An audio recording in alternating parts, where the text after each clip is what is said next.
అన్నమాటకు కట్టుబడిన యావర్, 15 లక్షల రూపాయలతో బయటకొచ్చిన ప్రిన్స్ యావర్ ఒకప్పుడు తెలుగు ప్రేక్షకులకు అసలు పరిచయం లేని అబ్బాయి. కానీ ఇప్పుడు తెలుగు రాష్ట్రాల్లోనూ అత్యధిక ఫాలోయింగ్ సంపాదించుకున్నాడు. తెలుగు సరిగ్గా రాకపోయినా టాస్కుల్లో అదరగొట్టేశాడు. యావర్తో పోటీ అంటే తోటి కంటెస్టెంట్లు ఆలోచించేలా చేశాడు. ఇక ఇప్పుడు బిగ్ బాస్ సీజన్ 7 ఫైనలిస్ట్గా నిలిచాడు. అయితే టాప్ 6లో ఉన్న యావర్ ఇప్పుడు 4వ స్థానంలో ఎలిమినేట్ అయ్యాడు. Young hero Raj Tarun, hero Allari Naresh హౌస్లో నుంచి యావర్ను బయటకు తీసుకువచ్చారు. ముందుగా నాగ్ నటిస్తున్న నా సామిరంగా ప్రమోషన్స్ కోసం వీరిద్దరూ బిగ్ బాస్ స్టేజ్ పైకి వచ్చారు. వీరితో పాటు హీరోయిన్ అషిక, డైరెక్టర్ విజయ్ బన్నీ వచ్చి నా సామిరంగా టీజర్ లాంచ్ చేశారు. అనంతరం రాజ్ తరుణ్, అల్లర్ నరేష్ ఇద్దరు 15 లక్షల రూపాయల సూట్ కేస్ తీసుకువెళ్లి ఇంట్లో అడుగుపెట్టారు.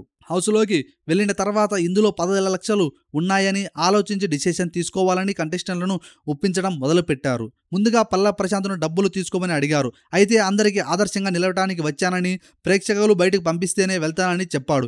ఇక ప్రశాంత్ తల్లిదండ్రులు కూడా డబ్బు తీసుకోవద్దని చెప్పారు. ఇక అమర్ గెలుస్తాననే నమ్మకం ఉందని డబ్బులు వద్దన్నాడు. ఇక ఆ తర్వాత యావర్కు డబ్బులు అవసరం ఉందని, ఎన్నో అప్పులు ఉన్నాయంటూ నాగ్ సార్ గుర్తు చేయడంతో ఆలోచనలో పడ్డాడు యావర్.